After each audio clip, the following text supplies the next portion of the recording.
बांग्लादेश पिछले कई दिनों से सुर्खियों में बना हुआ है। कभी वहां के नेता भड़काऊ भाषण देकर या फिर वहां की आवाम अपनी हिंसा द्वारा बांग्लादेश को खबरों में चमका ही देती है। पिछले साल जब से शेख हसीना की सरकार का तख्ता पलट हुआ है, तब से मानो बांग्लादेश की सियासत का पारा बढ़ गया है। परिणाम यह है कि पिछले एक साल से बांग्लादेश दंगों की आग में बुरी तरह झुलस रहा है। नमस्कार, आप देख रहे हैं पंजाब केसरी टीवी। मैं हूं आपके साथ सौरभ। बांग्लादेश अपने इतिहास के सबसे बुरे दौर से गुजर रहा है। चारों तरफ आगजनी, हिंसा, लूटपाट, दुष्कर्म, तोड़फोड़ और कट्टरता ने वहां सारी हदें पार कर दी है। कभी वहां खुले मन से भारत को धमकी दी जाती है या फिर वहां बसे भारतीय अल्पसंख्यक हिंदुओं को टारगेट बनाया जाता है। परंतु वहां की यूनुस सरकार ने तो इस मुद्दे पर मौन धारण कर लिया है। बांग्लादेश में हाल ही में छात्र नेता उस्मान हादी की मृत्यु हुई थी, जिसके बाद भीड़ बेकाबू हो जाती है, जिसके बाद यही भीड़ आगजनी, हिंसा, लूटपाट और तोड़फोड़ करती है। इससे मन नहीं भरा तो इस भीड़ ने एक हिंदू युवक मेमन सिंह की हत्या कर दी। मॉब लिंचिंग का वो सच जो शायद बांग्लादेश की आज सच्चाई बन गया है। यही नहीं, बीते दिन बांग्लादेश में दिल को झकझोर देने वाली घटना सामने आई है, जहां भीड़ ने 7 साल की बच्ची को जिंदा जला दिया। बीएनपी नेता के घर को जलाया। बांग्लादेश पुलिस के अनुसार यह हमला भवानीगंज यूनियन इलाके में हुआ। यहां बांग्लादेश नेशनलिस्ट पार्टी के सहायक संगठनात्मक सचिव और स्थानीय व्यवसायी बिलाल हुसैन के घर को निशाना बनाया गया। इस आगजनी में बिलाल हुसैन की 7 साल की बेटी आयशा अख्तर की जलकर मौके पर ही मौत हो गई, जिससे पूरे इलाके में शौक और गुस्से का माहौल है। स्थानीय मीडिया रिपोर्ट्स के अनुसार यह घटना शनिवार तड़के हुई और फिलहाल पुलिस इसकी जांच कर रही है।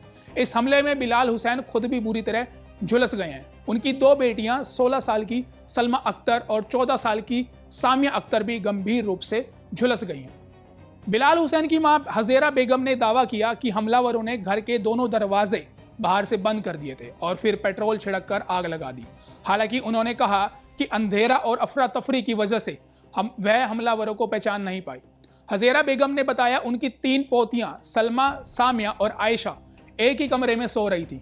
सलमा और सामिया को झुलसी हालत में बचा लिया गया, लेकिन सबसे छोटी आयशा अंदर ही जलकर मर गई। बिलाल भी इसमें बुरी तरह झुलस गया। आपको बता दें कि बिलाल हुसैन उस विचारधारा का व्यक्ति था जिस विचारधारा पर आज के बांग्लादेश की नींव रखी गई थी। दरअसल यह सारी हिंसा बांग्लादेश के छात्र नेता उस्मान हादी की मौत के बाद फैली। बीते दिनों उस्मान हादी पर जानलेवा हमला होता है, जिसमें उसकी जान चली जाती है। हादी की मृत्यु पर पूरे बांग्लादेश में तोड़फोड़ और आगजनी की घटनाएं हुई, जिसमें चट्टोग्राम में सहायक भारतीय उच्चायुक्त के आवास पर भी पत्थरबाजी शामिल है। हादी की पार्टी इंकलाब मंच ने हादी की जनाजे की नमाज के बाद अंतरिम सरकार को 24 घंटे का अल्टीमेटम जारी कर उनकी हत्या के लिए जिम्मेदार लोगों की गिरफ्तारी की मांग की। बांग्लादेश में हिंसा के बाद नई दिल्ली स्थित बांग्लादेश उच्चायोग की सुरक्षा कड़ी कर दी गई है। दिल्ली पुलिस ने उच्चायोग और उसके आसपास अतिरिक्त बल तैनात किया है। दिल्ली पुलिस के अनुसार उच्चायोग की सुरक्षा गुरुवार रात ही बढ़ा दी गई थी। शुक्रवार को आसपास के इलाकों में बैरिकेडिंग की गई थी और आने जाने वाले वाहनों की लगातार जांच चल रही है। वहीं सबसे बड़ा सवाल यह है कि इस पाकिस्तान यानी आज के बांग्लादेश में भारत ने इस तरह के जुल्म के खिलाफ मुक्ति वाहिनी बनाई थी और बांग्लादेश को पाकिस्तान की सेना के जुल्मों से आजादी दिलाई थी। क्या आज भारत फिर इस तरीके का कोई एक्शन बांग्लादेश में लेगा? क्या अल्पसंख्यकों को बचाने के लिए भारत बांग्लादेश में कुछ बड़ा करेगा?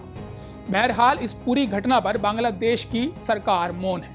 एक तरफ वो उस्मान हादी की मौत पर राष्ट्रीय शोक की घोषणा करते हैं और वहीं अल्पसंख्यकों या फिर अन्य बेकसूर लोगों की मौत पर कहीं गायब है। सवाल उठता है कि मानवाधिकारों की बात करने वाले लोगों का इस पर कोई ध्यान जाएगा या फिर सोशल मीडिया पर ऑल आइज ऑन गाजा चलाने वाले ऑल आइज ऑन बांग्लादेश की भी बात करेंगे। इस खबर में इतना ही। देश से जुड़ी तमाम बड़ी खबरों के लिए देखते रहिए पंजाब केसरी टीवी। हमसे जुड़े रहने के लिए हमारे YouTube चैनल को सब्सक्राइब करें और नई वीडियो की नोटिफिकेशन के लिए बेल आइकॉन को दबाएं।